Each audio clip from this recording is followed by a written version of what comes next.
Hello friends, for today's video I wanted to have a discussion about some of the trends that seem to be popping up so far this year in 2024. Generally I like to do these styles of videos at the end of a year and reflect back and kind of assess, okay, which ones are we already tired of, which ones were we pleasantly surprised by, which ones do we hope are in for the long haul, and which ones do we hate with a fiery passion. And while I do enjoy doing those at the end of the year, I do also really find it fascinating to kind of tap into and kind of put a finger on the pulse mid-year and see how well we are able to pinpoint what does seem to be popping up and forming not just as something new, but literally is now becoming a trend.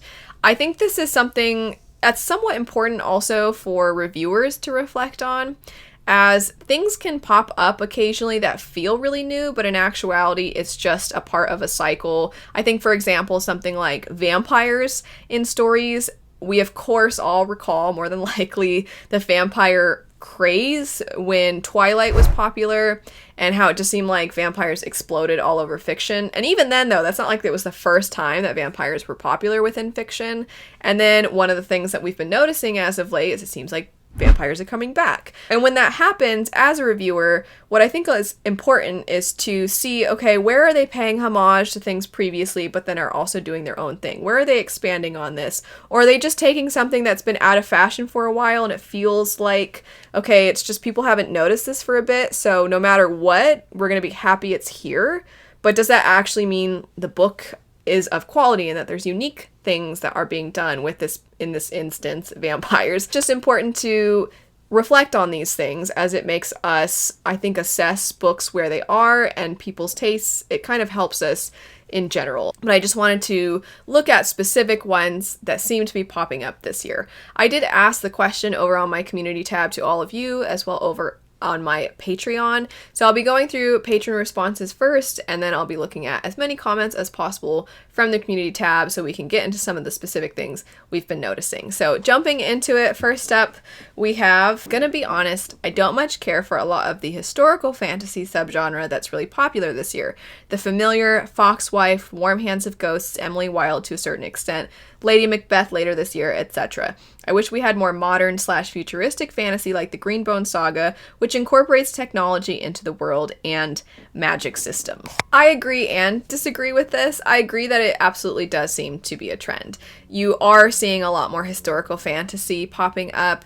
I'm not sure if this is because we are kind of seeing not backlash, but we're kind of seeing a straying away from the epic fantasy. We're seeing a straying away from the rules and limitations of certain magic systems. And we're kind of having a return to magic feeling more magical, or if it has something to do with the fact that we definitely have seen fantasy blow up over the last few years, and accessible fantasy does seem to come in the form of low magic. Not always, there's exceptions of course, but I think it is a lot easier for somebody to pick up something that leans almost literary or leans historical because that has more ties to our own world, and thus it's kind of an easier stepping stone into, if you are hoping to have the end result of being fantasy over here, these are good ones to transition.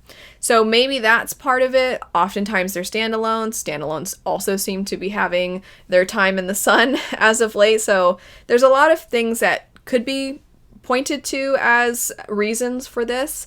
I think that for me, I don't mind historical fantasy. I quite like historical fantasy. I do think we have seen a lot of European-centered historical fantasy. So if we do get more that is centered on stories and cultures from other parts of the world, that to me does feel fresh and unique, and I would really love more of that. However, I also would love what you described, which is the more modern futuristic fantasy. And you specifically stated that incorporates technology into the world and magic system. Yes. So Greenbone Saga, on paper, I've said so many times, on paper, was perfect.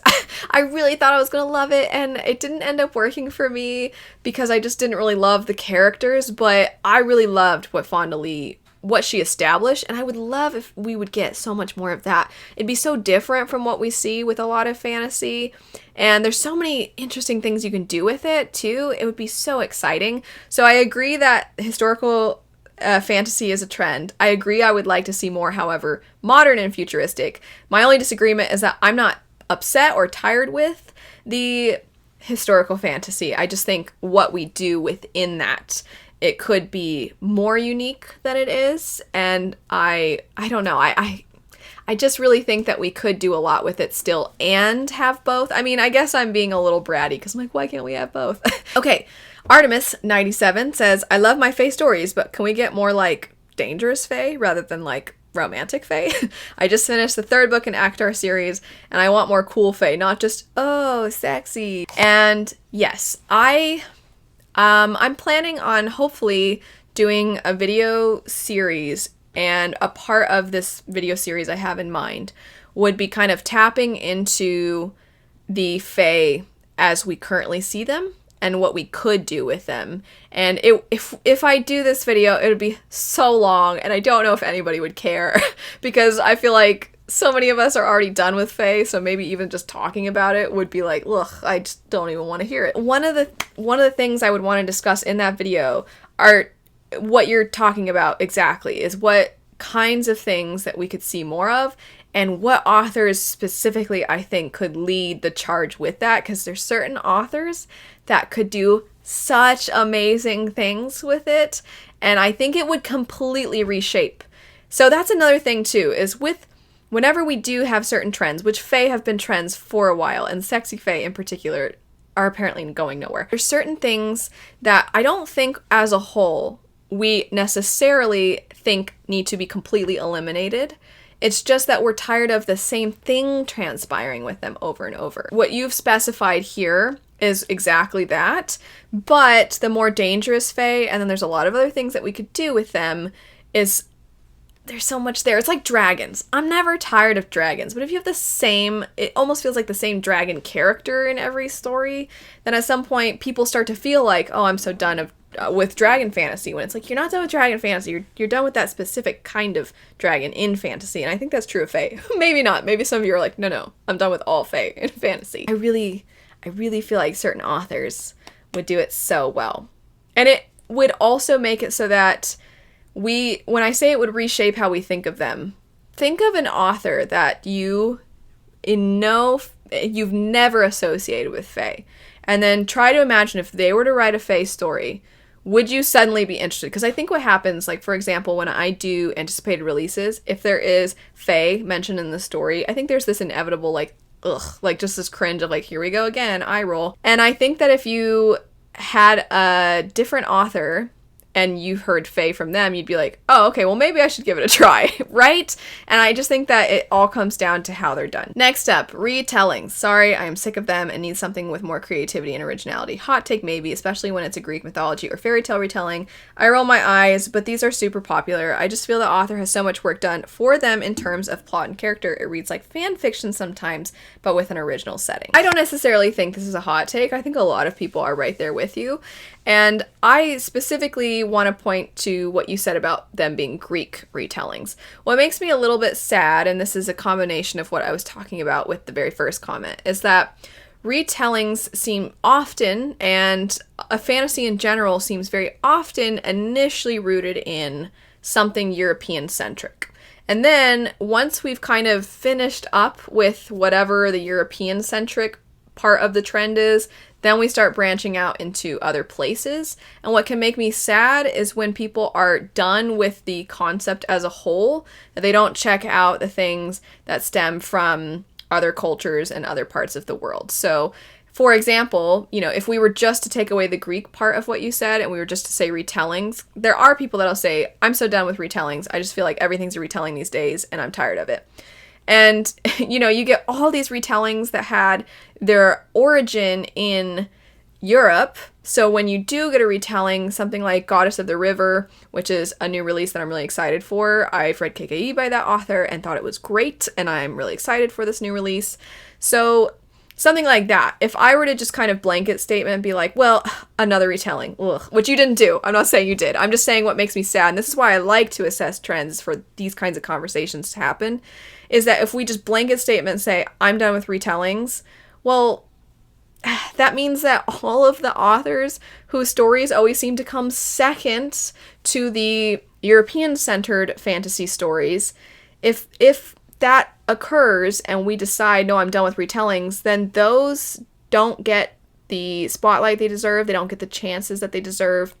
And you see this happen all the time. So with the case of historical fantasy that we talked about in the first prompt, historical fantasy, a lot of European-centered stories, and then we're going to probably come out and do ones from other places around the world, but by the time we do, we're gonna kind of all be like, I'm so done with historical fantasy, and then we won't check those out. And then we're talking about retellings here. We start with Greek, we start with Norse, we start with Roman, and then we finally branch out into other places, and then we decide, ugh, I'm tired of retellings, and then we don't check those other ones out. And the Song of Achilles and the, Norse, there's Norse Gods. I haven't read that one, but by Neil Gaiman. You have those ones that stay popular and they stay as if they're the ones, well, they started it, so it's fine that we can still talk about and read those. But like the ones that came after were just hopping on the trend, and you're like, no, not exactly. That's not always, especially the ones over here. It's more of like, we'll take chances on these ones once we're kind of at the end of the trend over here. It's disappointing because I do feel like publishing kind of they do this pretty often with a lot of different things. So I am in agreement where Greek mythology retellings, Norse, Roman, I think Norse is not as common, but Greek and Roman were kind of really flooded with that. So I'm a little tired of those. If it really feels like an author's doing something different and unique, I'm still going to give it a try. But we definitely have seen so much of it, and I'm pretty tired of that. But I am still going to keep my eyes peeled for things that haven't been done before, especially because your point about it feels like fan fiction sometimes feels sometimes like it's a retelling of a retelling of a retelling of a retelling. It's like we've done it so many times, and so by the time this next one comes out, it's more so looking at this tiny snippet. And I don't want to poke at this one particular individual, but there was somebody who kind of, I think it was last year or 2 years ago, where they did a retelling of something and they hadn't read the original work, and then people were kind of side-eyeing it like, well, how are you doing a retelling if you don't know the original even a little bit? So I do think it kind of turns into what you think. It's like if I did a retelling of Beauty and the Beast just based off of Disney's most recent version of Beauty and the Beast, and I'm like retelling that, and I'm like, I'm doing something so fresh and unique with this old and out-of-date story. And you're like, out of date? They already have modernized it though, so what are you doing now? So I think that's where it can turn into feeling like fan fiction. Next up, Chelsea says, making straight romance book covers that look like fantasy. Okay, just to clarify, I knew what you meant, but I realized that it sounds like you're talking about romance that focuses on straight people. You mean if it's straight up a romance story. Okay, so making straight up romance covers look like fantasy, including crowns, even castles. I get that we judge books by covers, but this is just straight up lying to us. I get it. There have been times where I've seen a book and I'm like, what's this? And I pick it up and I'm like, oh, not what I wanted. I think something like A Game of Fate is an example where, oh, and that's also Hades. So Hades and Persephone retelling, so it's a retelling also. But oh my gosh, that book, I was like, what the heck? What's going on here? I mean, I guess it has Hades and Persephone, but otherwise it's just Hades being like, if only I could do it with, if only I could dump her out of her pants. I will never get over that phrase. I will never get over that phrase. It's so funny. But anyway, if only he could dump her out of her pants and have sex with her, and oh my gosh, her roommates are here, but I'm gonna be like all up on her, and I'm like, why is there a crown? Like, to your point, why is there a crown on the cover of this? I don't understand. So I do think that I understand that we've seen those certain covers back in the day that were exceptionally cheesy, and we're like, oh, I am gonna stay away from that because it looks ridiculous. And so now we're trying to make covers that look less ridiculous so that people don't just immediately turn away or don't feel the need to like hide the book cover or things like that. I get it. You want to make sure that people are intrigued. But as much as possible, I think covers should represent the stories, and I don't know that they always do these days. In particular, fantasy romance, if we could have a little bit more emphasis on, it doesn't even have to necessarily be the romance itself, because that can be in the description or in like the little tagline or something, but if there can be more that is specific to that story and the fantasy elements that are within that story. And then you can have something that alludes to there being romance as well. Sarah, hi Sarah, says, I feel like I can't turn around without running into romantasy and adult fantasy new releases, and it's driving me up a wall. I love a good romantic subplot, but the romance in so many new adult fantasy books is is far too much the focus for my taste. This has made me definitely prefer backlist books and series over new releases. I try to, I think many of you know, read new fantasy releases pretty often, if not at least having one video a month dedicated to it, then 2. So I can get through 3 to 6 books in a month and let you know. And there have been books that feel like there is a heavy emphasis on the romance. I actually think YA is fine. I from what I've noticed when I pick up a YA fantasy, I feel like YA fantasy is usually better at not putting romance in and then being sneaky about it. If anything, it's the opposite. If there is romance in the story, even if it is just a tiny subplot, it can feel like it's being broadcasted, and in the synopsis, it's like, look, there's this lush, beautiful romance. And then you're like, there's not really, though. There's a tiny little subplot, but that wasn't the focus of this. So it feels like the reverse happens, where they're upping it. And then in adult fiction, it feels like you have what you're describing, Sarah, where it is not that fantasy leaning, it is more romance. And they know that fantasy has a lot of people that, because fantasy is in a weird position now where it's like, is it its own genre separate from fantasy romance, or are they still the same? And I don't know if marketing has quite figured out how to navigate that. And also there are a lot of people that just, if they even hear about romance in a story, even if they don't mind, like Sarah, you're saying, I love a good romantic subplot. There are some people, if they even catch a hint of romance in the synopsis, they're like, no, I don't want it. I don't want to deal with that. And that's fine if that's your taste. If you're not interested in anything even remotely romance centered, that's your prerogative. Read what you want. But I think marketing is like, well, our goal is to get people to buy this book. So let's try to do what we can to represent what is going to get people to purchase this, not what is going to get this in the right audience's hands. And I think that it's resulting in what I described about YA and adult. With adult fantasy, it feels like we're trying to be sneaky. And it's just like, look at this. It's the cover thing again. Look at this crown, and look at this dragon, and look at these like flames, and this like generic flag and a spear or sword or something. And then it doesn't indicate fantasy romance. It doesn't indicate romance. And then the synopsis maybe has like something very subtle, but it doesn't really indicate romance. And then you pick it up and it's just, it's fourth wing, right? And then you have the YA thing I described, which I think a good example is dragon fruit. I felt like the description of dragon fruit made it seem like there was going to be more romance, which isn't necessarily what I wanted. I checked it out just because I thought the book as a whole sounded interesting.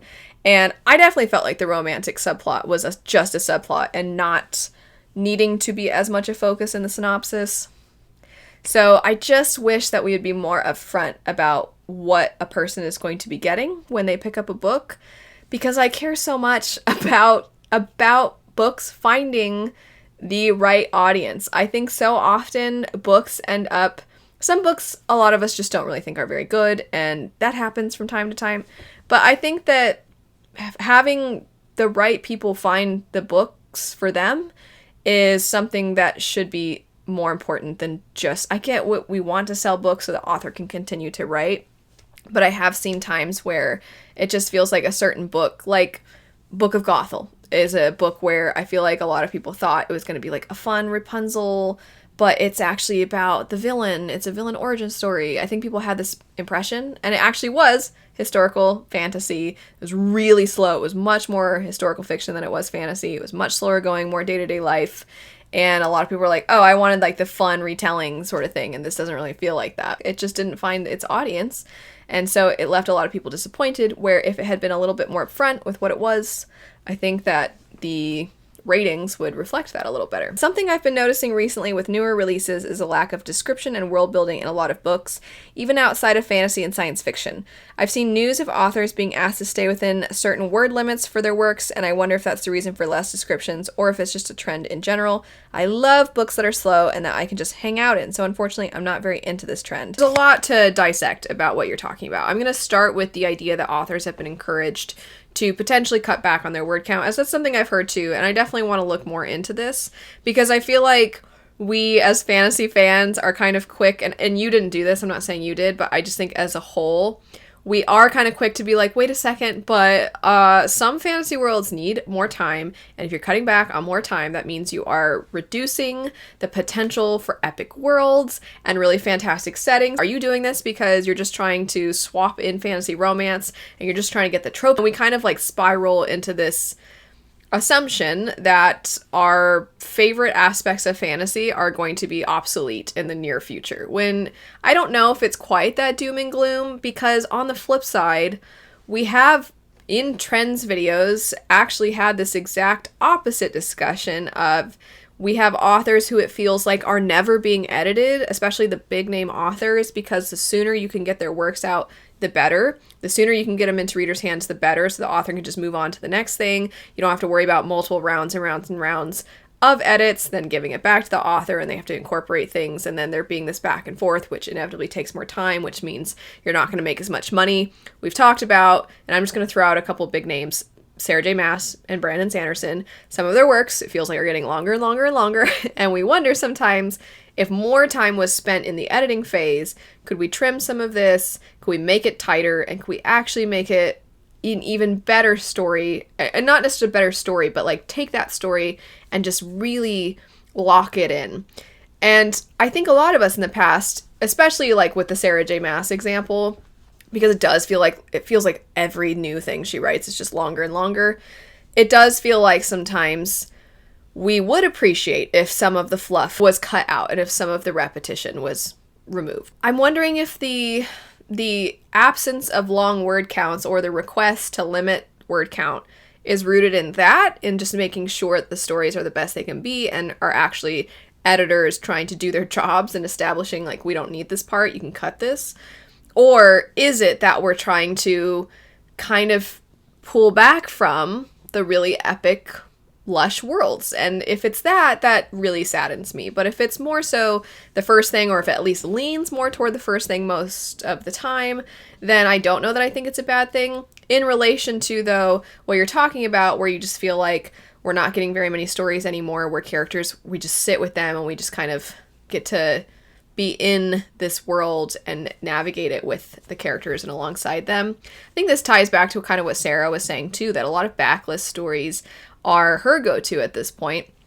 And I feel conflicted, because I don't want those kinds of stories to leave, but at the same time, I don't know if they have or ever will, because I don't know, there's a part of me that's like, there's a lot of fantasy out there that I just haven't picked up. I have so much. Most of us are always like, so many books, so little time.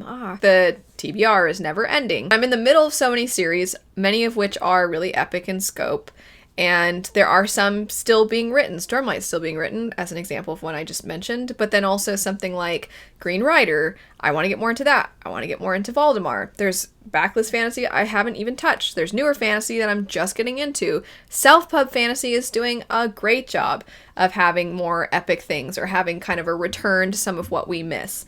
So, I don't know if it's...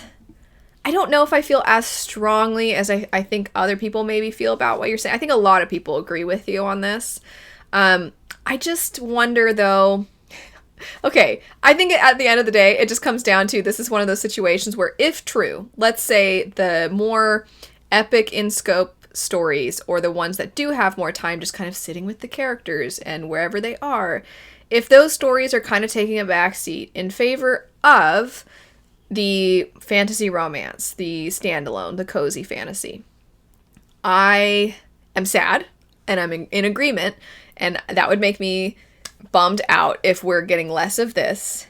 But if more things that haven't previously really existed in fantasy before get to shine, and that leads to something new and something innovative, and then what we love over here can make its return later, and with all these new things in the mix, maybe that's actually like a net positive.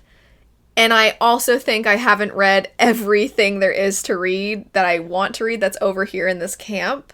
So while it would make me sad, at the same time, I'm like, does it really affect me much.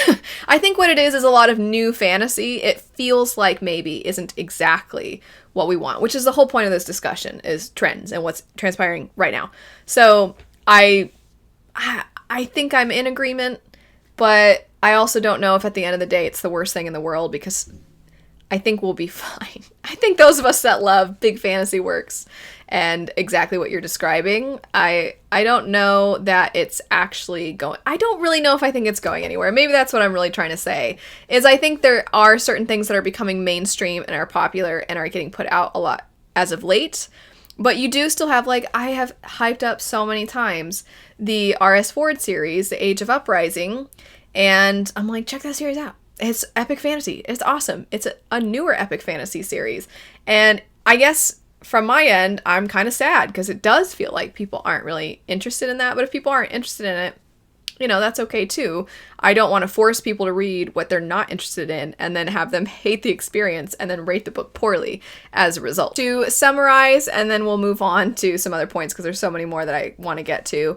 I think I'm in agreement that at this exact time, I don't think we're seeing as many of the kinds of works that you're describing. I also, though, am not worried because I don't think in the long run they're going anywhere, and I think we still have so many works out there, or at least I have so many to still check out.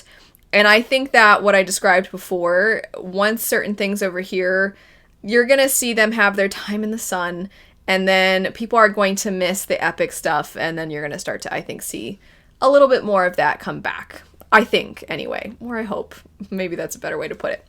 Moving on, though, books with non-traditional origin stories. The books themselves, not the stories. I'm thinking specifically of Just Stab Me Now and Assistant to Villain, both of which started as TikTok series and were developed into novels and turned out great in my opinion, but also well-received self-published novels, getting professional edit and polish, and then released by traditional publishers like the Atlas 6 series and Legends and Lattes. I definitely have been seeing more of this as well. I would say this is something that's been starting to happen more over the course of the last couple years and really is starting to become more commonplace. I think the lines between traditional published and self-published are starting to blur a little bit for the consumer. It's easier than ever to find and check out self-published books. That does not mean it's easier than ever for self-pub authors to make self-pub books, because there are still people out there that I'm going to, maybe this is too dramatic of a term, but I'm going to say there are people out there that are somewhat predatory in when it comes to all the factors that go into self-published works. This could be a whole other topic, but just to very briefly say, if you're looking for a cover designer, if you're looking for a formatter, if you're looking for an editor, if you're looking for all of the professionals, people that know what they're doing to assist in that portion, because self-pub authors don't know all those things. They're just trying to write a work.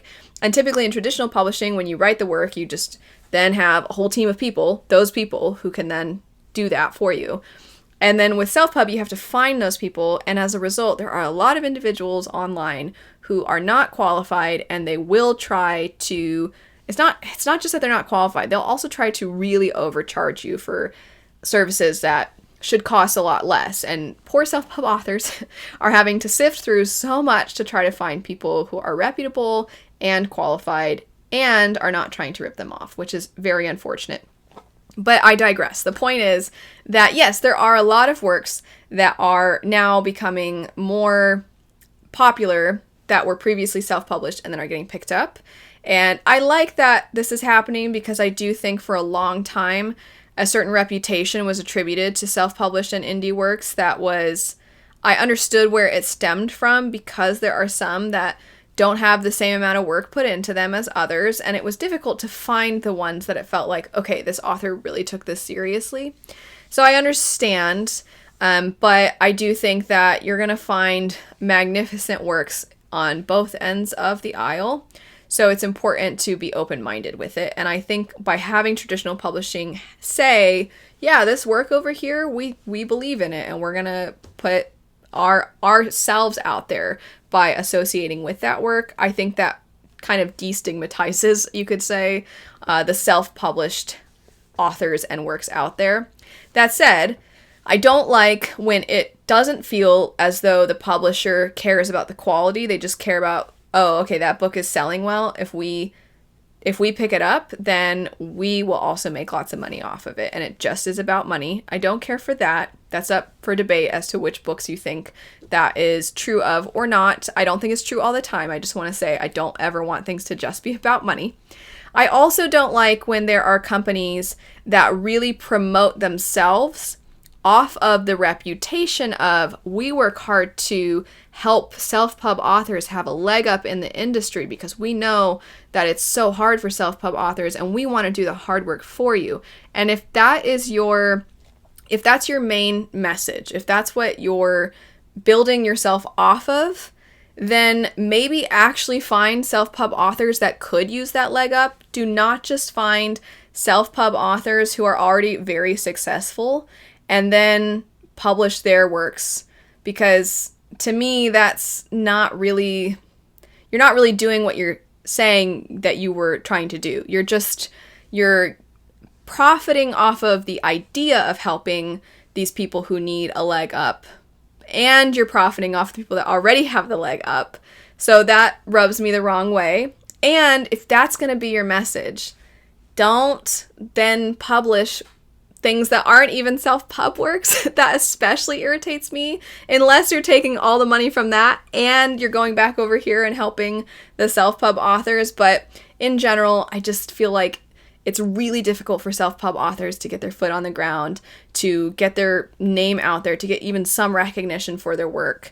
And I just hate the idea of them being taken advantage of. It really quite bothers me, as I'm sure you can tell.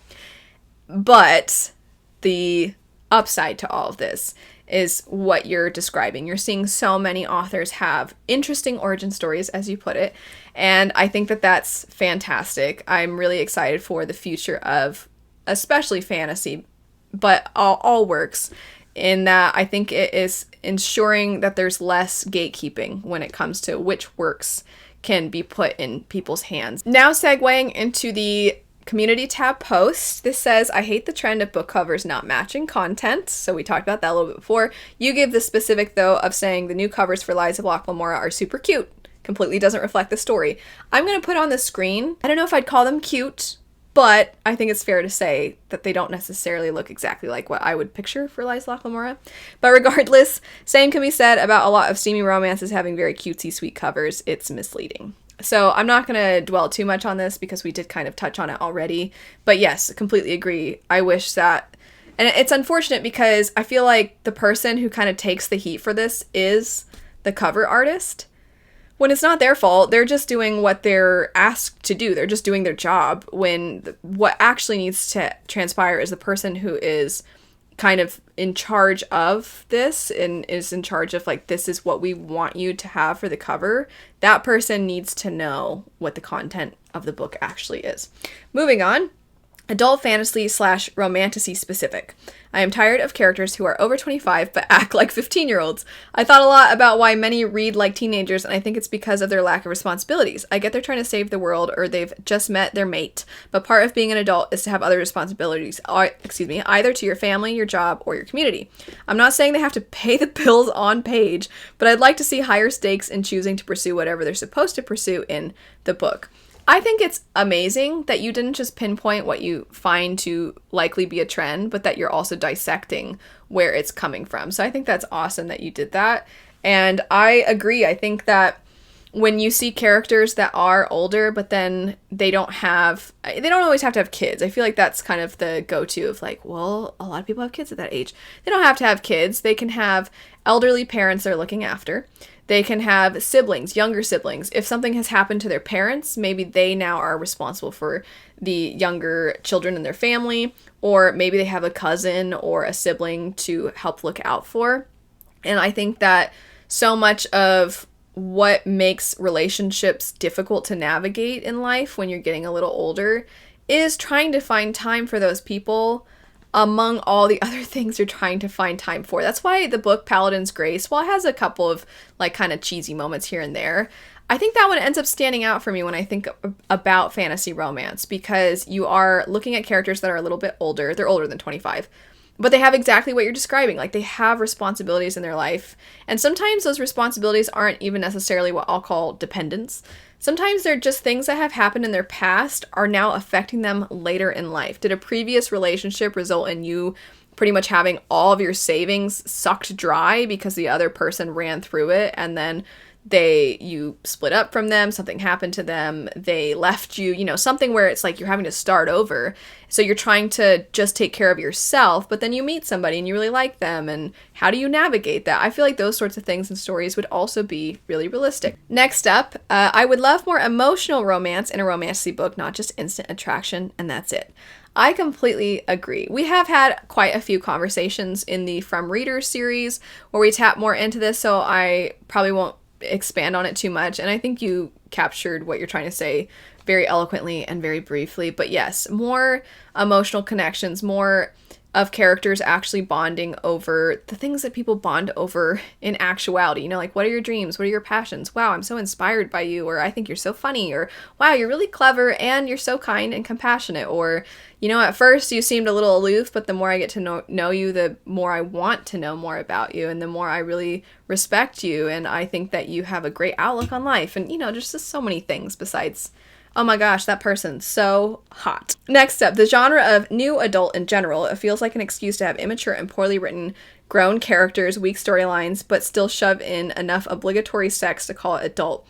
I've read countless straight up YA that has better character work than new adult. For example, Fireborn versus Fourth Wing. Fireborn versus Fourth Wing, I think, is an example I would agree with. Everybody likes what they like, so I'm not, you know, my goal here isn't to just hate on Fourth Wing or bash Fourth Wing, but I think Fireborn is more mature in tone, and I think it has deeper themes for me personally. I think, or even when Fourth Wing is striving for an important theme, I think the way in which it's executed feels less mature than Fireborn did.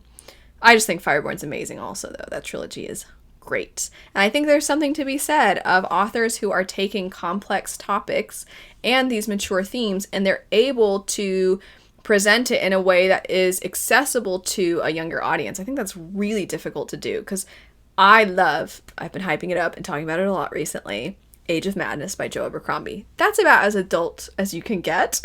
So the idea of, like, doesn't the world suck and everything is awful?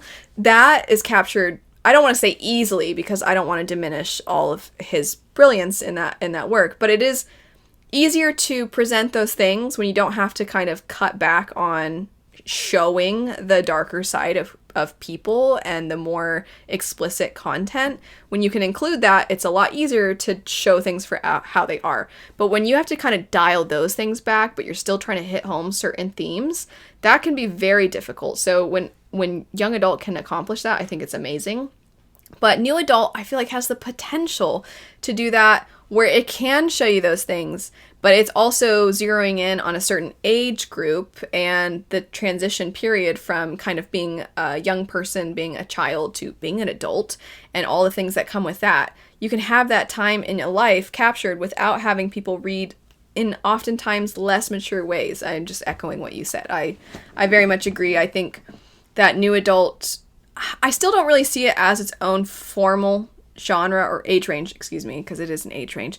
I haven't really seen it formally acknowledged as such, but if it's going to be, I think we really need to ensure it's not just the kinds of things that you described. Next up, people titling, okay, what is this? Is this a thing? I believe you, but I am like, what? No. People titling their books after Taylor Swift songs and albums. I hate it. It immediately turns me off and tells me they can't sell their book on story alone. I cannot believe this is a thing. This really hurts my brain. It really hurts my brain in a lot of ways. No. Also, I like that your username is Wife Under the Sea. That's a fun username. But yeah, anyway, don't use Taylor Swift songs and album titles as the names of your books. Don't do it, please. I would rather like a blank of blank and blank than a Taylor Swift song. And I'm not hating on Taylor Swift. I'm just saying, no, don't do that. Just please don't do that. I don't like it. I do whatever you want, actually, but I'm not going to be a fan. Like, am I missing something? I'm getting to a point where I'm like, am I getting too old for the internet? It doesn't matter.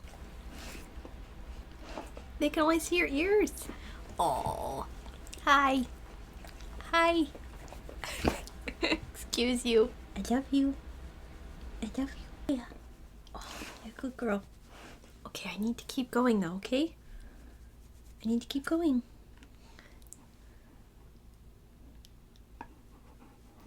Okay. Next up. Vampires are coming back like crazy. I can't even tell you how many NetGalley vampire books I've been sent. I think vampires have been kind of slowly making their way back, and this is something I've been noticing for about a year now. It's something that I think is similar to what I was saying before. It just all depends on how you do the vampire race, you could say.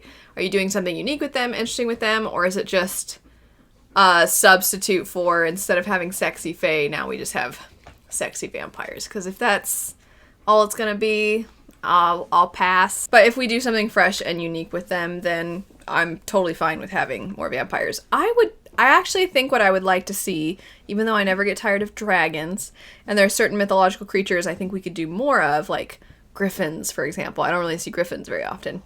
I would like to see more of just something new, something different, a mythological creature we haven't gotten a lot of before, a new race, a fantasy being. I think I would like to see more of that. I'm not opposed to continuing to do stories with what we've seen in the past, but I think that's where I would like us to go eventually.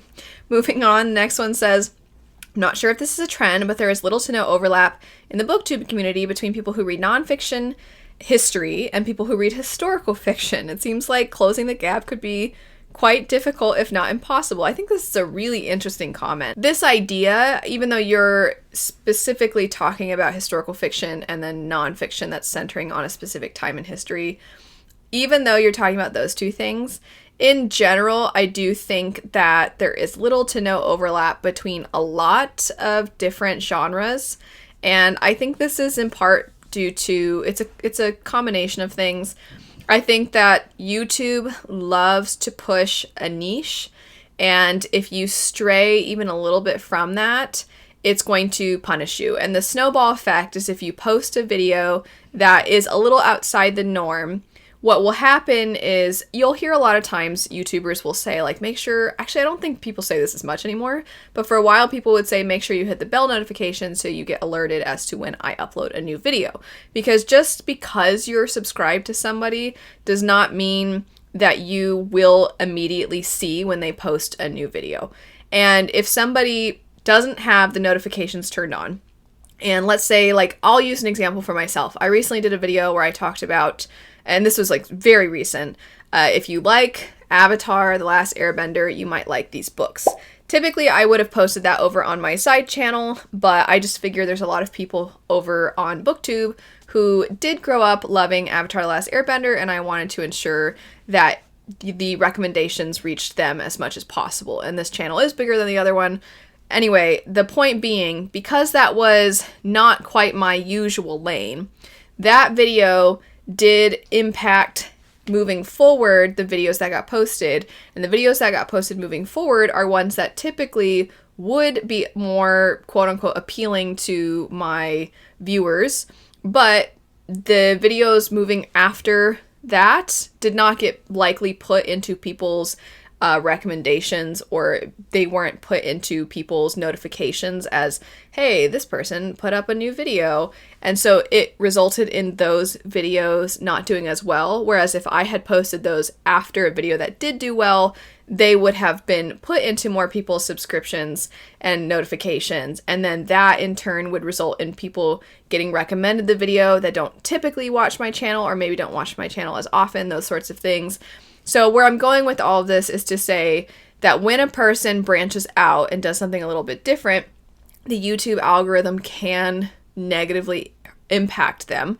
And then the other side of the equation is that there are individuals who only care. It's not just YouTube that might kind of punish you a little bit. There are people that, let's say I post a video about like my favorite books that aren't fantasy. If I did something like that, there will be people who are like, I don't care, I just like fantasy. And then they won't want to watch that. And so it kind of, I think, encourages people to only post the things that they feel there will be the most views on. And it can result, in the case of, you know, the booktube community. Luna's still around. She's just bumping my cart now. Anyway, so on booktube, for example, if I just use that example of if I wanted to talk about books that I don't, that aren't necessarily falling under fantasy, that's going to hurt my channel. If I want to talk about those books, I'm going to talk about those books. However, I know that there are some people that either just choose not to talk about them, even if they do read outside of a specific genre, they won't talk about that stuff because they know that people are going to click off or people won't watch at all. Or they just won't read those things at all because they'll be like, what's the point? Nobody cares, which is sad because that's not the point of reading. The I'm only going to do the things for views, that always makes me a little sad. I know it's hard, especially given that this is my sole income essentially. So I especially understand when people talk about wanting to do things that make the most sense viewership wise.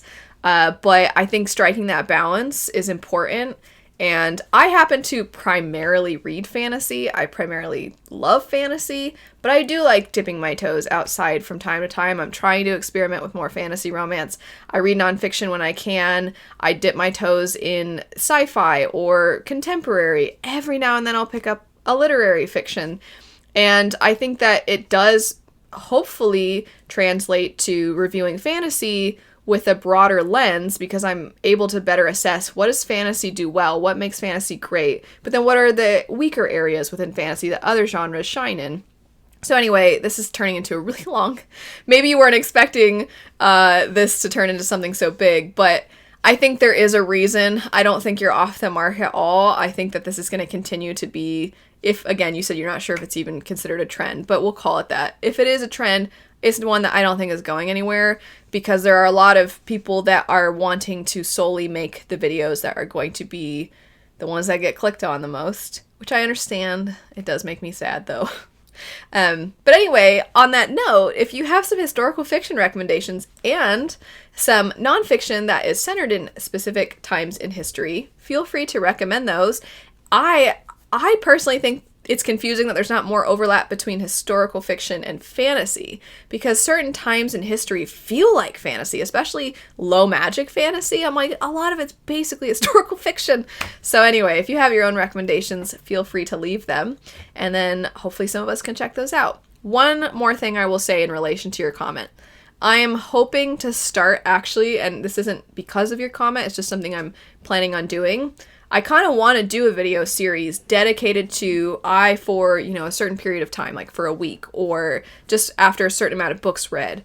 I want to do a video series where I do go into other genres, like a fantasy reader reads and then fill in the blank genre, and then just talk about the things that I miss when I typically read fantasy that I'm not getting over here, but the things that I'm really pleasantly surprised with this genre. And wow, it was so nice because I'm not accustomed to fill in the blank, right? I think that would be a really fun video series. If that's something you're interested in, let me know. I mean, I'm planning on doing it anyway, but if you have certain suggestions of books that you feel like would fit well for if I go to do sci-fi, if I go to do thrillers, that one I especially don't have a lot of knowledge on. If I go to do, cozy mysteries, whatever the case may be, if you're like, oh, if you're going to do this video series for this genre, you really should check out this book, feel free to leave those suggestions in the comments. Next up, I want teenagers who act like teenagers and young adult. Teenagers can be bratty, hormonal idiots who make mistakes. Teenagers are not Kaz Brecker. I feel YA authors need to explore that and reviewers need to remember that teens are indeed teens instead of bashing 16 or 18-year-old kids for not acting like adults. Like even at 18, you can drive and buy alcohol, okay, but you're still a freaking kid. On the flip side, if I'm reading an adult character who is in their 30s, I want them to have more emotional maturity than a teenager. Quoth, is your name Quoth Hater? M? Anyway, or HTA, I don't know. Quoth, I'm gonna call you Quoth. Yes, I completely agree. The thing that I think agree with the most is the reviewer part of it. Because, yes, Kaz Brecker, I think a lot of us for a long time are like, I really like Six of Crows. I just imagine the character's older. And then we, keep going. But the reviewer aspect that you're discussing, that if a reviewer is going to pick up a young adult book, then remember that you picked up a young adult book and that the characters are meant to reflect, more often than not, there's exceptions, but more often than not, they're meant to reflect the experiences of people at that age.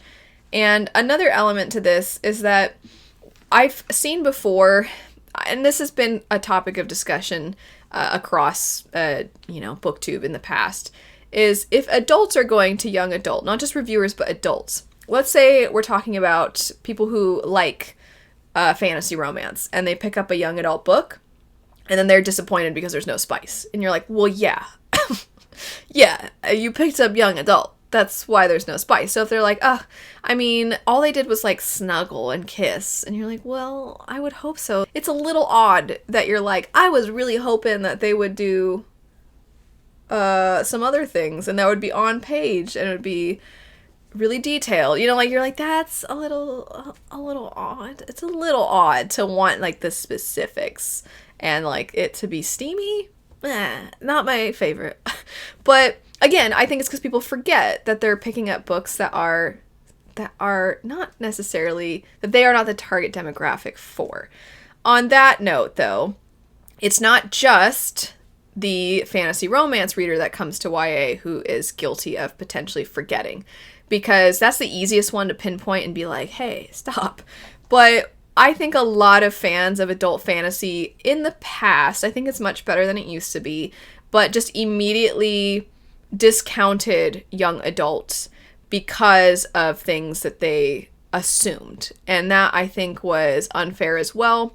I think they would act like, oh, well, this character made this stupid decision. Look how dumb this character is. And you're like, I'm not saying all teenagers are dumb, but I do feel like obviously as you grow older, you hopefully mature. And to me, it almost is a sign of lack of maturity when you look at a story centered on someone who's between the ages of 12 and 18, and you're like, how dare they not rationally think through every single thing, even though their body and their minds are still developing. I just think that you seem kind of silly when that's your takeaway, because I'm like, did you finish developing before you reviewed that book? That's really mean. I don't mean that. I'm just saying, I agree with you that we need to remember, and then on the flip side of this whole thing, exactly what you said, if there are characters that are just dreadfully obnoxious and they're supposedly grown and lived through some stuff and they still act, it's one thing if the character, I think there's something to be said of characters that are meant to be like, oh, this person was very pampered and they were constantly basically surrounded by yes men, and so they get away with whatever. It'd be weird if we're like, well, he doesn't act his age or something, because you're like, okay, well, circumstances here.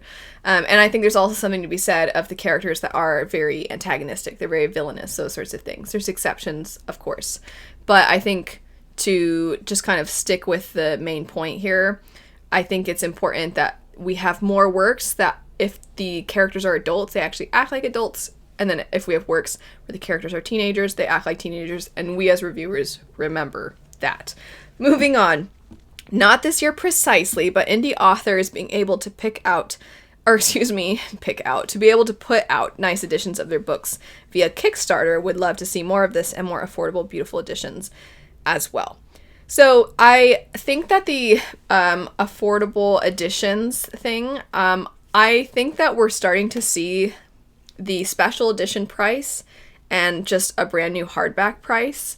It's getting kind of closer and closer together, where I'm confused why the non-special edition is so expensive, and I am pretty surprised that the special edition can manage to be so close in price. And then it does make me kind of sad when I see people rip apart a special edition that is somewhat reasonably priced for everything you're getting. They'll rip it apart for not being cheaper when you don't really see those same people go after a big publisher. Because a lot of times the people making the special editions, they're a much smaller company, and they're pretty much just a small handful of people that are working together to try and create nice editions of books that we love. And it's a little bit, I think, bordering on entitlement when we're like, well, that special edition, even though you have employees you need to pay, and even though you have to get permission from the publisher, and there's probably a certain there's a certain price that you have to sell it at least, based off of the publisher, and then you also need to pay artists who currently are facing a lot of issues because of AI art, and you're trying to go against that, and you're trying to provide jobs for them. Even though you're doing all of those things, I want that special edition, and I don't want to have to save for it, and I don't want to I just want it. I just want it, and I don't want to have to pay for it, to be honest. So can you just make it really cheap? Or can I just somehow get it? It's not like we need them. I think that's where I'm going with this. We don't need special editions. Now, I think it's perfectly within reason if a book is obnoxiously expensive. If you are putting out a book and it's just kind of like slightly nicer and it's $100, no. That, to me, I completely understand the criticism. That's not what I'm referring to. I'm referring to when you get all the bells and whistles and it's barely more than the book would be not as a special edition. I feel like we have to kind of keep in mind there's a lot of things going on in the world that definitely probably deserve more of that emotion from us, that reaction from us, than the special edition that's like $45 instead of 38, you know? But anyway, as far as the other point that you were making about indie authors being able to put out nice editions of their books via Kickstarter, I think that it's great that we're starting to see more of this. I am kind of confused sometimes when I see companies that have Patreons, when I see companies that have a lot of money being made from Patreon, and their whole goal is we're going to do kind of what I was talking about before. We're going to put in the work to make a special edition on behalf of an indie author. And then even though they have a Patreon, and even though they've profited in the past from a lot of other editions, they keep doing Kickstarters, because I'm kind of like, what's the Patreon for? What's that paying for? I'm a little confused by that. I understand companies are trying to take chances and figure out what's the most profitable, what is the best as far as ease of access for the consumer, and they're trying different things. But I do think some companies could be a little bit more transparent with what they're doing and why, and some of them I think are just trying to make as much money as possible with maybe the least amount of transparency, which is not something I'm a fan of. I think a lot of self-pub authors, though, are just genuinely, like, they're just trying to get their books out there, because a lot of people do not realize how expensive it is to put out a work on your own. It costs so much up front to do everything, to get the nice cover, to get the editor, to get it formatted, and then an audiobook. Audiobooks are thousands and thousands of dollars. So I think that if we can help alleviate some of that financial pressure from indie authors, and if we can do that via Kickstarter, yeah, I'm all about it. I just fear kind of what I talked about, I think, pretty early in this video, the taking advantage of self-pub authors. To be more specific and clarify here, if there is somebody who is supposed to do that work on behalf of the self-published author, I want to ensure that the self-published author is the one making the most money from that equation. Of course, the company deserves to make money from the work that they're putting in. I just don't think they should make more money than the author. There were other comments as well touching on some trends that we've been noticing, but I'm gonna stop here for now. Thank you everybody who submitted an answer. I really always appreciate being able to go through a lot of these topics with all of you. If you have anything you'd like to add, feel free to do so in the comments down below. I'm going to add this video to my From Readers series just because there is so much input on your part that it's similar in fashion to that video series. So I'm gonna have it in that playlist, and if you are interested in seeing more videos in this style, then you can check that playlist out. But anyway, thanks so much for watching. I hope you have a great rest of your day, and I'll see you later.